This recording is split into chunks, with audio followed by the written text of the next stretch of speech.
6개월 동안 아기가 얼마나 힘들었을 사람도 아니고 본인은 근데 멀쩡하게 생활하고 있고 어떻게 아기를 그렇게 하고 아무렇지도 않게 정상적으로 살 수가 있어요.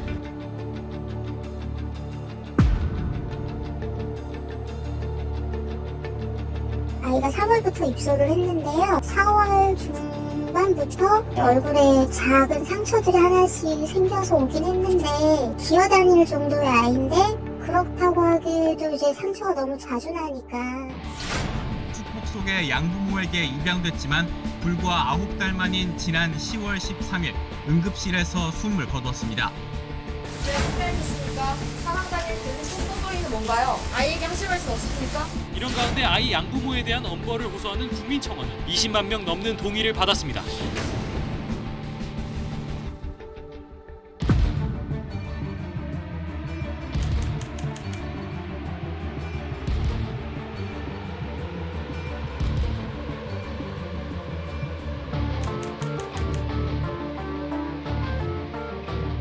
고통 속에 세상을 떠난 어린 생명에 깊은 애도를 표하며 소중한 생명을 지키지 못한 책임감을 무겁게 느낍니다. 단 한 명도 놓치지 않도록 체계를 점검하고 보완하며 아이들을 지켜가겠습니다.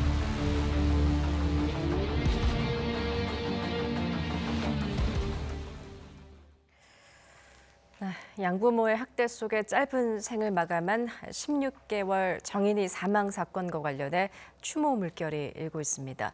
정인이의 사건을 다시 조명하자는 캠페인에 이어서 엄벌과 제도 개선으로 이어져야 한다는 목소리가 높아지고 있는데요. 나이트 포커스 오늘은 이수정 경기대 범죄심리학과 교수, 이종근 시사평론가와 함께하겠습니다. 어서 오세요. 네, 안녕하십니까. 예, 16개월 정인이 여러 차례 아동학대 의심 신고에도 도움의 손길을 받지 못한 채 양부모의 학대 속에 짧은 생을 마감했습니다.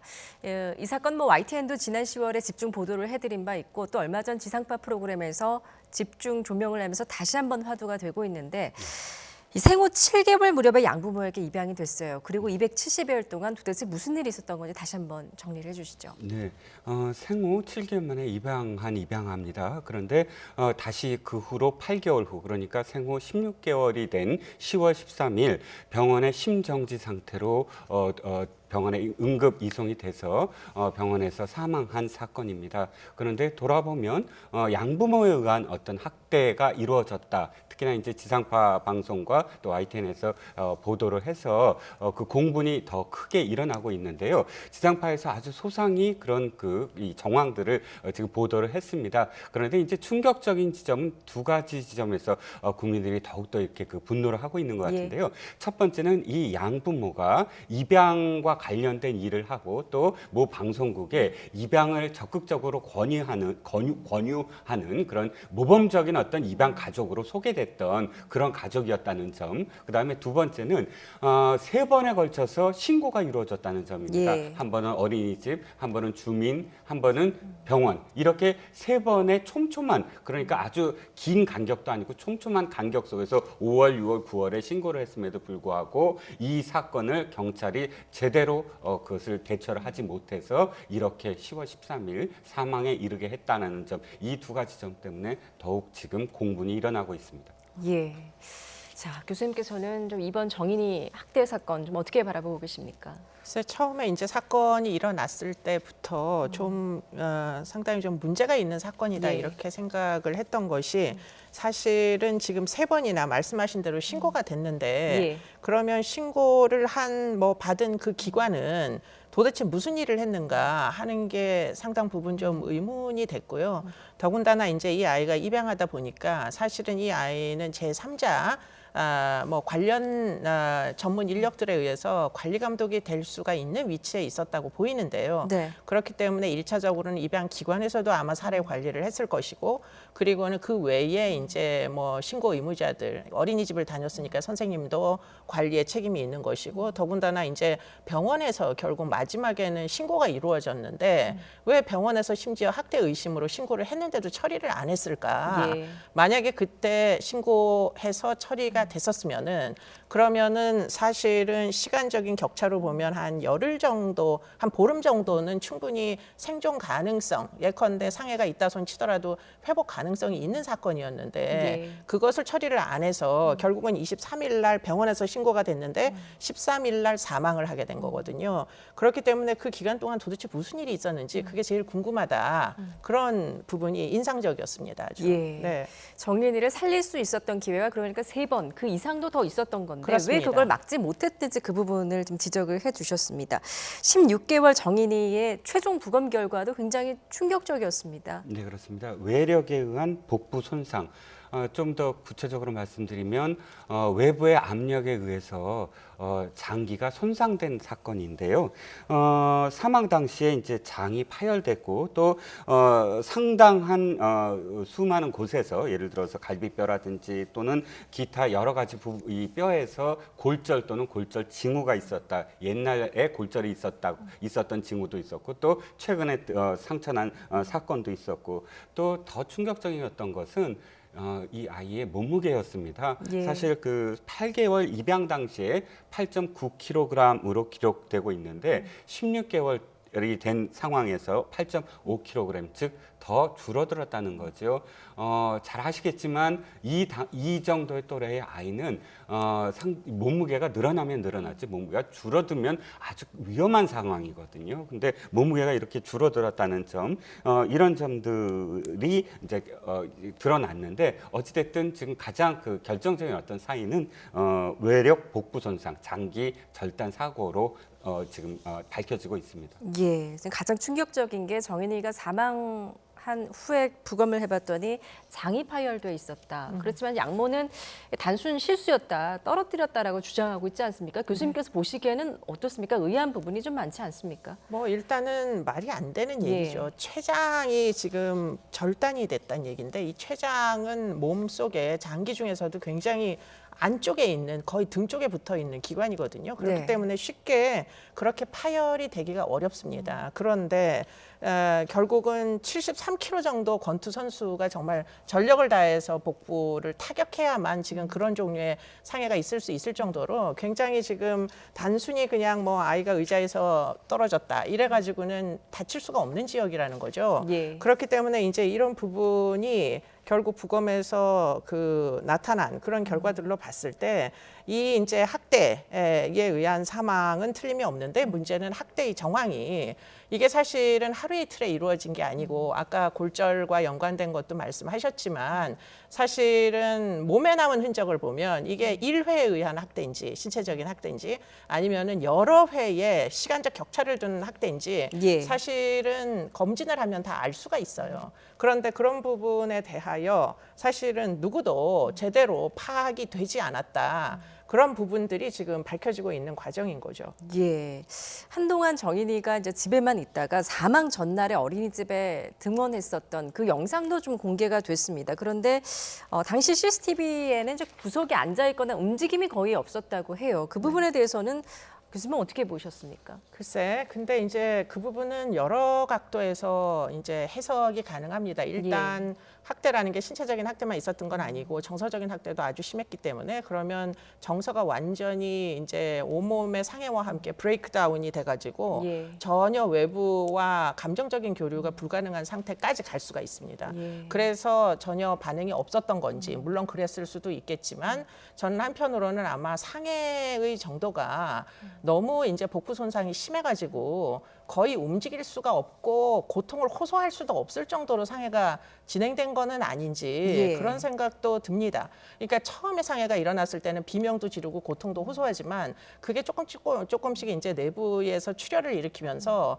거의 나중에 부검을 해보니까 복부에 출혈이 가득했다는 거잖아요. 네. 그 정도가 되면 사실은 거의 움직이지를 못했을 겁니다. 그래서 아마 아무런 반응을 겉으로는 하지 못했던 게 아닌가 그런 생각도 해봅니다. 예.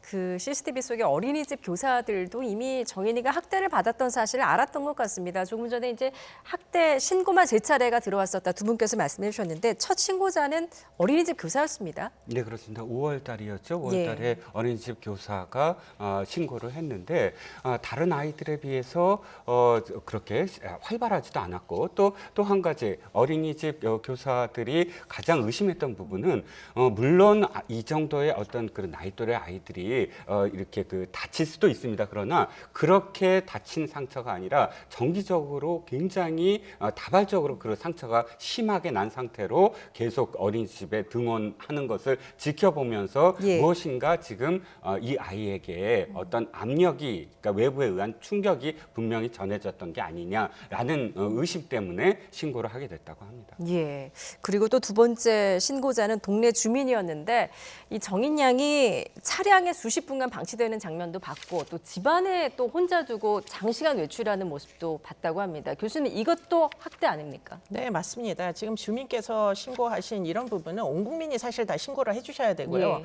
앞으로 이런 이제 그 상황이 전개될 때 사실은 전 국민이 신고의 의무가 있다는 점을 꼭 알고 계셨으면 좋겠어요. 다행히도 신고가 된 겁니다. 뭐 불행히 처리는 안 됐지만 그런데 이 날짜가 언제냐? 6월 29일이었어요. 그렇기 예. 때문에 6월 29일이면 뭐 낮 온도가 꽤 많이 높이 올라가는 때입니다. 그런데 차량 안에다가 아이를 수십 분 방치를 하고 예. 경찰에 그래서 결국 신고를 했는데 출동한 경찰에게 왜 그렇게 했느냐라고 물어보니까 아이가 자는 습관이 뭐 제대로 나쁘게 들어서 그걸 훈련을 시키려고 차 안에다가 낮 시간대에 6월 29일이면 굉장히 더울 텐데 예. 아이를 방치를 했다. 일종의 훈육이었다. 이렇게 주장을 했다는 거예요.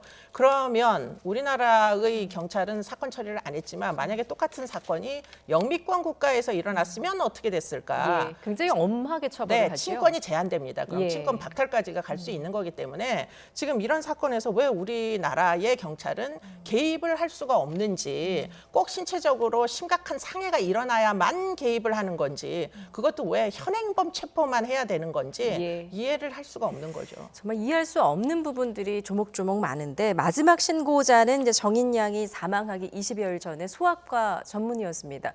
그때 소아과 전문의가 뭐라고 소견을 밝혔는지 한번 그래픽 한번 보시죠. 다른 데서 이미 신고가 들어간 아이 같다. 그리고 오늘은 오랜만에 어린이집에 데리고 왔는데 원장님 보시기에 너무 영양 상태가 안 좋았고 여기저기 멍들어서 오고 그랬던 아이다라고 말을 했습니다. 마지막 신고자는 전문가였습니다. 소아과 전문의였고 네. 또 이런 비정상적인 아이의 상태를 진술을 했는데 그럼에도 불구하고 경찰이 왜 이렇게 미온적으로 대처를 했을까요? 그러니까 이 부분은 저도 도대체 이해가 잘 안 되는데요. 이게 다른 사람에 의한 신고 같으면 모르겠는데 네. 전문이잖아요. 그것도 소아과 전문이잖아요. 그러면 아이의 몸 상태를 모두 옷을 벗겨보고 확인한 다음에 그 다음에 신고를 했을 거라는 거죠. 그렇기 때문에 이런 신고는 즉시 피해 아동 보호 명령을 요청을 해가지고 가해자로부터 아이를 분리를 해야 되는데 그러지 않고 이 신고 이후 아이를 돌려보내가지고 결국에는 한 20여일 후에 아이가 사망한 채로 발견이 된 거죠. 예. 그러니까 이 대목에서 아이를 의사의 신고에도 불구하고 그 가해자가 있는 집으로 돌려보낸 자는 사실은 법적으로 저는 엄벌에 처해야 된다고 생각합니다. 예. 자, 이런 경찰의 안이한 대처. 정인 양의 사망의 원인이 됐다면서 지금 분노가 들끓고 있습니다. 당시에 양천경찰서 관계자가 뭐라고 했는지 발언 직접 들어보시죠. 신고됐던 내용들에 대해서는 저희가 그 관련된 사람들은 다 조사를 했고 아동 학대 정황이라고 단정하기가 어려워서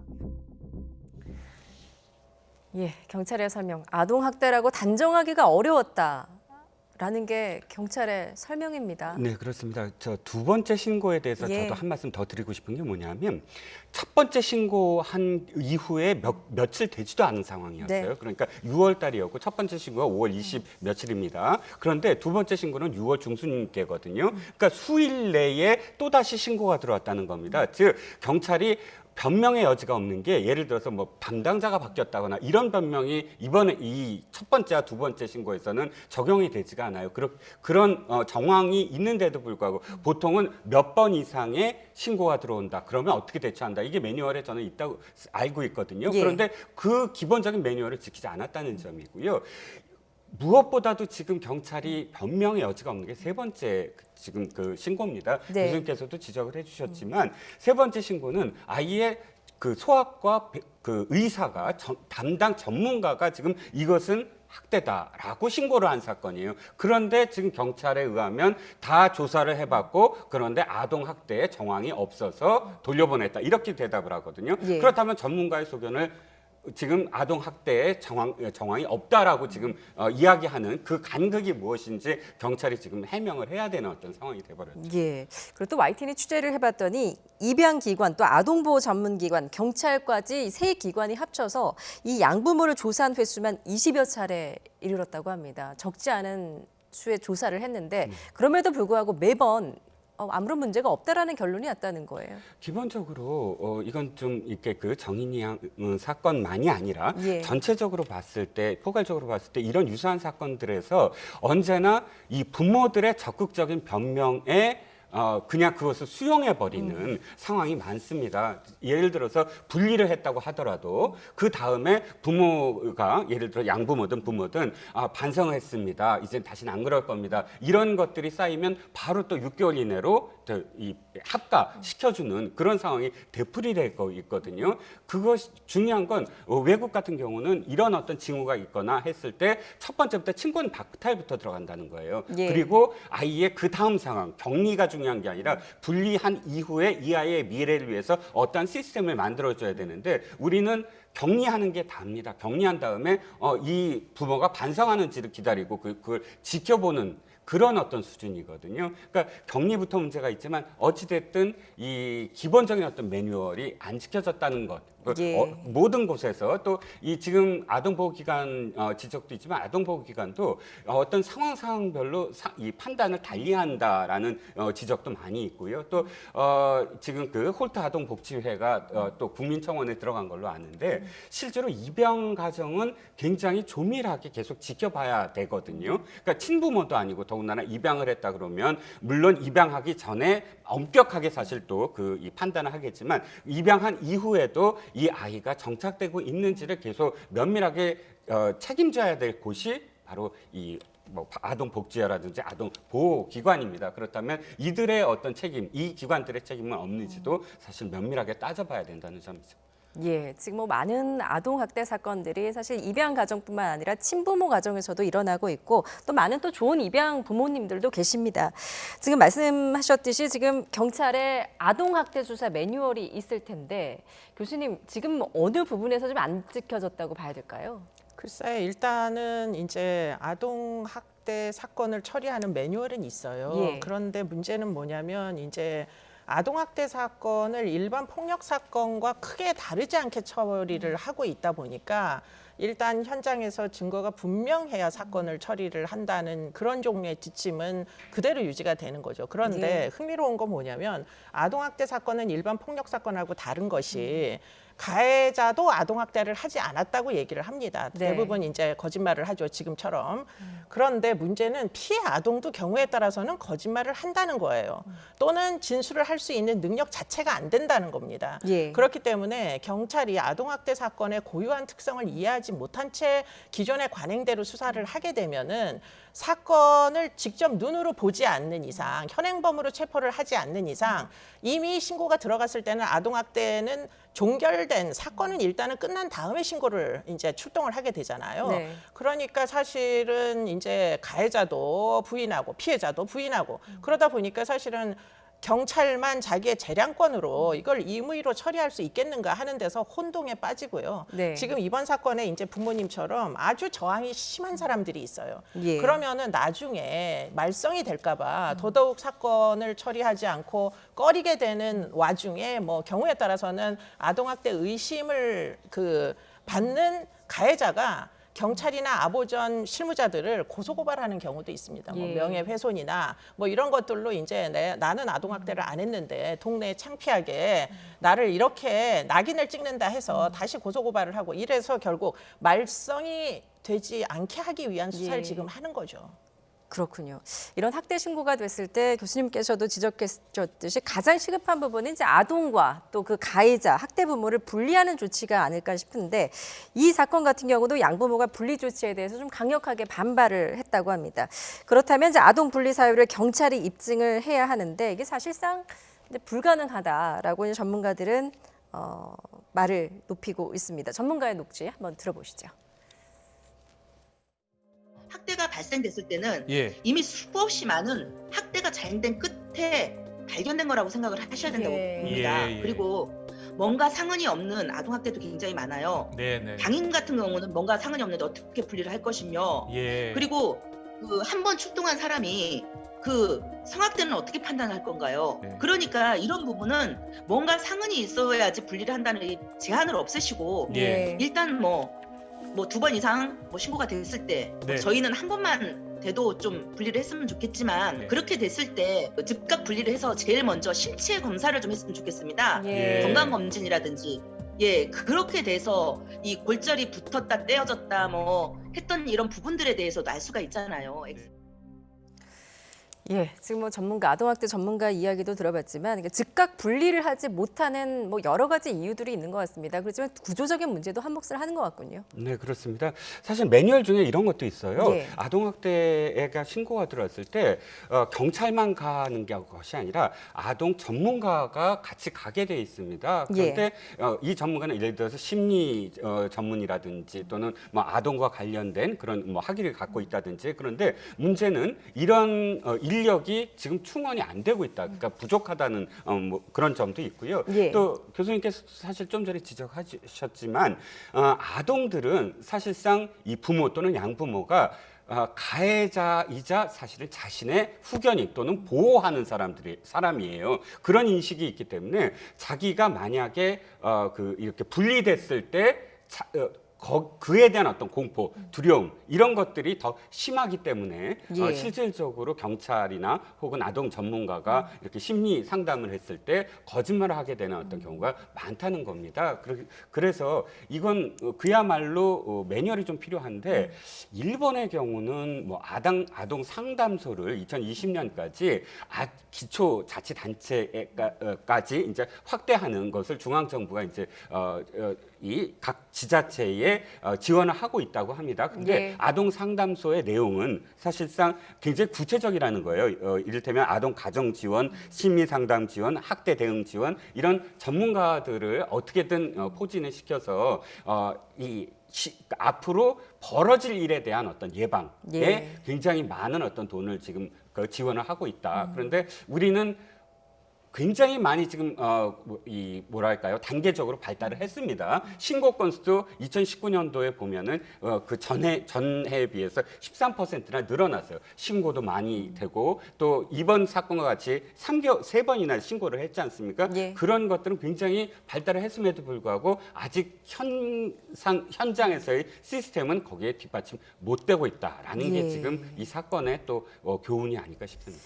현행 아동학대 처벌법에 보면은 이제 재학대 가능성이 급박하거나 현저한 경우에 가해자를 피해 아동으로부터 격리하도록 규정이 돼 있는데 네. 그런데 교수님 이 요건이 상당히 까다롭다면서요? 네, 요건도 까다롭고요. 예. 그리고는 이제 우리나라의 경우에 이제 재학대 가능성을 예견을 해야 되는데 그 네. 예견을 하는 지표 같은 것들이 표준화가 안 돼 있습니다. 그렇기 때문에 재학대 가능성을 어떻게 예견하느냐 이걸 가지고 아보전에 실무자와 경찰이 논쟁을 해서 아보전에서는 제발 사건 처리를 입건을 해달라. 경찰은 그 정도로는 이게 증거로서는 안 된다, 부족하다. 나중에 문제 제기를 하면 내가 다 감당을 해야 된다. 예. 이러면서 사건 처리가 잘 안 되거든요. 그렇기 때문에 그런 부분에 대해서 상당 부분 좀 더 이제 그 부서들끼리 협력을 해가지고 이 지침을 아주 구체적으로 마련을 해야 됩니다. 그리고는 또 한 가지 이제 문제가 뭐냐면 우리 경우에는 일단은 영미권과 굉장히 이 아동 학대 사건 다르게 봐요. 네. 우리는 이것을 아동 복지의 문제로 봅니다. 근데 영미권 국가는 이걸 범죄의 영역으로 봅니다. 그러다 보니까 우리나라는 증거가 확보가 되고 증거를 이제 물적 증거까지 다 확보를 해야만 사건 처리를 하고 입건을 하잖아요. 예. 근데 영미권 국가 법무부과는 아동학대 사건을 초기 단계부터 어레스트, 입건 우선주의, 체포 우선주의고 without warrant예요. 예. 그러니까 영장도 없이 아동학대가 신고되면 일단은 입건을 하는 겁니다. 왜냐하면 피해 아동의 생명권 보호가 우선이지. 일단은 뭐 여러 혐의가 있는 사람들의 적법한 절차에 의한 유죄 입증의 절차가 우선할 수는 없는 거거든요. 예. 일단은 아이는 위험하기 때문에 분리부터 해야 되는 거죠. 그렇기 때문에 어떤 뭐 사건의 처리의 목표 자체가 다르다 우리는. 그래서 이거를 다 뒤바꾸지 않으면은 사실은 앞으로도 계속 이런 이제 일들이 발생할 가능성이 매우 높다 이렇게 보입니다. 그렇군요. 이번 정인이 사건 같은 경우에도 첫 신고가 들어간 지 5개월 만에 그 양모가 지금 입건이 된 상황 아니겠습니까? 이런 가운데 이제 이렇게 미온적인 대처를 한 경찰에 대한 솜방망이 처벌도 지금 논란이 되고 있습니다. 정작 담당 경찰관들은 경징계에 그쳤다고 하더라고요. 네, 그렇습니다. 일단 지금 3번의 신고인데 앞서 2번의 신고는 그냥 뭐 주의 정도이고요. 3번째 신고와 관련돼서 지금 징계위원회에 회부가 됐다라고 하는데 예. 그 점만 보더라도 사실은 지금 굉장히 이 청원이라든지 또는 이 댓글에서 국민들이 분노하고 있는 것이죠. 경찰이 지금 해명을 한다는 것이 그러니까 가장 이 변명처럼 들리는 게 양부모들이 적극적으로 그것을 부인했다가 해명의 가장 큰 지금 주류를 이루고 있고 예. 세 번째는 어쨌든 담당자가 바뀌었다라는 게 변명입니다. 그런데 이제 사실 이번 경우와 같은 경우는 정말 변명의 여지가 없다. 그 정도의 어떤 수위로서 더군다나 뭐 경찰서장도 징계의 대상이 되지 않는다라고 한다면 이 범죄의 이 경중이 경찰이 생각하는 것과 국민들이 공감하는 것과는 너무나 괴리가 있는 게 아니냐라는 그런 지적이 계속 나오고 있는 거죠. 예. 또 하나 논란이 되는 것은 이 양모에게 살인죄가 아닌 아동학대치사죄가 적용이 됐다는 겁니다. 교수님, 이 부분에 대해서 좀 어떤 견해를 갖고 계십니까? 그러니까 살인은 일반적으로 고의가 있어야, 네. 죽이려는 의도가 있어야 살인죄를 적용한다라는 대전제에 지금 이 사건에서 이 아이를 죽이려는 의도가 양모에게 있었느냐 하는 것들이 과연 입증될 수 있느냐를 경찰은 일단은 어렵다고 보고 아동학대 치사라는 혐의로 송치를 한 걸로 보여요. 네. 그런데 이제 검찰에서 지금 여러 가지 여론이 이제 살인죄를 적용하라는 여론이 비등하다 보니 이 이제 그 죄명을 상당 부분 지금 고민을 하고 있는 것으로 보입니다. 그래서 지금 전문가들에게 이제 부검을 맡으신 여러 분들의 의견을 지금 묻고 있는 상태고요. 지금 사실은 유사한 사건이 있었는데 왜 가방에다 아이를 집어넣어 가지고 몇 시간 동안 방치했다가 중간에 한번 다른 가방으로 옮겨 넣은 사건에서 예. 사실은 아이가 먼저 가방에서 거의 실신 상태로 배설을 하고 이런 것을 보고도 그 다음 가방으로 옮긴 그 과정, 예컨대 죽을지도 모른다라는 의식을 아마도 했을 것이다를 추정할 수 있는 그런 예. 과정이 있었잖아요. 예. 그게 바로 미필적 고의라는 겁니다. 혹시 내가 정말 죽이려는 의도가 있었던 건 아니지만 이 아이를 이렇게 계속 복부를 이제 치명상을 입히고 아이가 점점점 체중도 줄어들면서 움직이지 않는 뭐 그런 이제 행동의 변화 같은 것들을 볼 때 언젠가는 큰일이 날 수도 있겠구나를 만일 이 엄마가 알았다면 예. 그렇다면 이것은 죽을지도 모른다라는 결말을 어느 정도는 예상할 수 있었으니까 그럼에도 불구하고 학대를 한 거니까 그러면 미필적 고의에 의한 살인이 인정되는 거 아니냐라는 주장들이신 거죠. 검찰에서 예. 아마 살인죄 적용을 지금 굉장히 치밀하게 검토를 하는 것으로 보입니다. 예, 검찰이 이제 사망 원인에 대한 재감정을 의뢰를 했다고 하는데 이 재감정 결과에 따라서 공소장이 변경이 된다면 살인죄 적용도 가능할 거라고 네, 보십니까? 살인죄 적용을 꼭 필요로 한다라고 보이는 건 예. 학대의 정황이 너무 끔찍하고요. 그렇기 때문에 중형을 선고하려면 죄명이 변경돼야지만 그게 가능합니다. 예. 한 가지 또 다른 또 의견 중에 하나가 최근에 벌어졌던 그런 아동 학대 사망 사건과 관련해서 살인죄를 적용한 경우가 있었습니다. 그런데 1심에선 살인죄를 적용했다가 2심에서 무죄된 사건들이 참 많아요. 2014년도에 만 2세 학대 사망 미혼모 사건도 1심에서는 15년을 받았는데 항소심에서는 무죄를 받았고 또 2014년도, 2015년도 각각 가정학대, 이 아동학대 사건인데 1심에 꼭 살인죄를 적용했다가 2심에서 무죄된 상황들이거든요. 예. 이유는 살인죄가 엄격하게 고의를 입증해야 되는데 이 국민적인 어떤 분노 이렇게 조명이 된 사건은 검찰이 좀 밀려서 이건 한번 해봐야 되겠다. 그냥 하면서 이제 살인죄를 적용했다가 실질적으로 재판부가 바라봤을 때 고의를 입증을 못했다.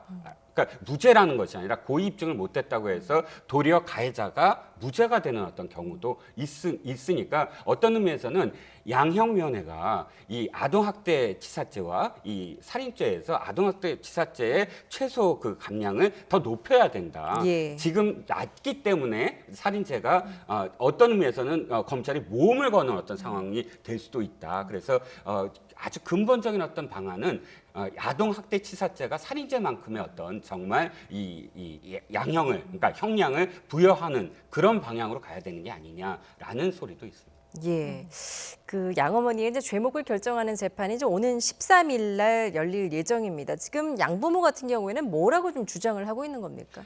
세 번째 같은 경우는 이 아이의 훈육을 위해서 아이를 들었는데 가슴에 통증이 갑자기 와서 놓쳤기 때문에 벌어진 일이다. 이런 변명을 하고 있습니다. 예. 그런데 아래층에서 그런 나중에 증언이 또 있어요. 보면 덤벨이 그 무거운 덤벨이 한 4-5번 떨어질 정도의 충격이 왔다. 이런 증언이 있거든요. 예. 단순히 그렇게 실수로 아이를 떨어뜨렸을 때 가능한 일이냐. 뭐 첫 번째 신고, 두 번째 신고 다 변명을 했고 20여 차례 그 현장 방문에서도 더 이 양부가 도리어 더 나서서 아주 적극적으로 그런 일이 없다라고 뭐 변명을 했기 때문에 뭐 그것 때문에 경찰이 돌아왔다고는 하지만 그런 별명으로 일관됐기 때문에 더 분노가 많이 지금 확산되고 있는 거죠. 예. 자, 태어난 지 8일째부터 입양 전 7달 동안 정인이를 맡아서 키웠던 위탁모의 주장, 양모의 주장과는 전혀 달랐습니다. 당시 정인이와 양부모를 어떻게 기억하고 있는지 위탁모의 발언 듣고 오시죠. 한 번도 감기 한 번도 걸린 적이 없는 아이입니다. 그리고 잘 먹고 아주 건강하고 잘 웃고 같이 살면서 뭐 자기는 직장에 있었다 그러는데 직장에 있어도 저녁에 들어오면 볼 거 아니에요. 보면은 아기가 어떤지 상태를 알면 왜 그런지도 알았을 텐데 그거를 묵인하고 같이 동조했으니까 똑같이 공범이에요. 예, 이 미국에서 유학까지 했다고 하고 또 입양 관련 일까지 했다고 하는데 저는 이 양모의 심리가 이해가 되지 않습니다. 본인이 잘 키울 자신이 없으면 입양을 하지 말았어야 되는 건 아닙니까, 교수님? 뭐 입양을 굉장히 로맨틱하게 생각할 수는 있습니다. 그래서 결국은 입양을 계획하고 입양을 했을 수는 있습니다. 그러나 본인이 일단 아이들을 제대로 본인의 친자도 있으니까 감당하기 어렵고 양육 스트레스가 너무 많아서 그나마도 이제 뭐 입양한 아이에 대해서 책임을 지기가 어려우면 파양을 하는 방법도 사실 있어요. 예. 그런데 그렇게 안 하고 뭐 이분들의 어떤 종교적 백그라운드 때문인지는 모르겠지만 이제 파양을 하면 어떤 사회적인 비난 가능성 이런 것들을 염두에 둔 것 같습니다. 그래서 억지로 꾸역꾸역 결국에는 부모로서 매우 부적절하지만 결국 그 양육 스트레스를 감당하지 못해서 결국 입양한 아이에 대해서만 이렇게 결국 학대, 치사에 이르게 하는 이런 종류의 일들은 사실 절대 일어나서는 안 되는 건데 아까도 말씀이 나왔지만 과연 입양의 절차가 이렇게 돼도 되느냐. 사실은 입양 이후의 사례 관리가 어쩌면 더 중요할지도 모르겠다 이런 생각을 갖게 됩니다. 예, 조금 전에 이제 위탁모가 양부에 대해서도 좀 이야기를 했었는데 지금 양부는 아동복지법 위반 혐의로 불구속 기소가 돼 있는 상태입니다. 그렇지만 처벌을 좀 더 강하게 해야 되는 거 아니냐는 여론도 지금 굉장히 거세요. 네, 그렇습니다. 사실 동일한 어떤 사건들을 보면 다 그렇진 않지만 부부를 함께 구속하는 경우가 그렇게 많지는 않은 것 같아요. 그런데 지금 이 상황에서는 사실 부부에 동일하게 적용을 해야 된다라는 것이 양부의 어떤 평소의 태도 또 그다음에 현장 방문 때에 양부가 취했던 어떤 언행이라든지 태도 이런 거를 비추어 봤을 때 양부가 양모의 어떤 그런 이런 범행에 대해서 모른다거나 인식을 못한다거나 제외될 확률은 거의 없다는 겁니다. 도리어 양부가 공동 정 방법일 경우가 훨씬 더 지금 이 정황상 많이 드러나 있고 또 그간의 어떤 상황을 보면 아주 적극적으로 양모보다 더 적극적으로 해명을 하고 변명을 했다 그렇게 나섰다라는 그런 지금 정황이 있거든요. 예. 그렇기 때문에 저는 개인적으로는 지금 양부에게 이런 어떤 불구속 기소 정도의 어떤 그런 그 형량을 그러니까 여죄 여부를 묻는 건 불공평하다라는 생각이 좀 듭니다. 예. 자, 지난 11월이었죠. 양부모의 신상을 공개하고 살인죄로 처벌해야 된다. 이런 청원이 시작됐고 한 달 만에 20만 명을 넘어섰고 오늘 정치권도 그 추모 물결에 가세를 했는데요. 정치권의 목소리 한번 들어보시죠. 아동학대, 음주운전, 산재 사망에 대해서는 국민생명 무관용 3법을 입법하겠습니다. 더욱 꼼꼼히 지켜봤어야 하는 것은 아닌지 무거운 책임감을 느끼지 않을 수 없습니다. 너무도 마음이 아프고 정인에게 미안한 마음입니다. 정치권이 역할을 다하기 위해 최선을 다하겠습니다. 꼭 해주고 싶은 말이 있습니다. 정인아 미안해. 언젠가 하늘나라에서 만나면 안아주고 마음껏 업어줄게.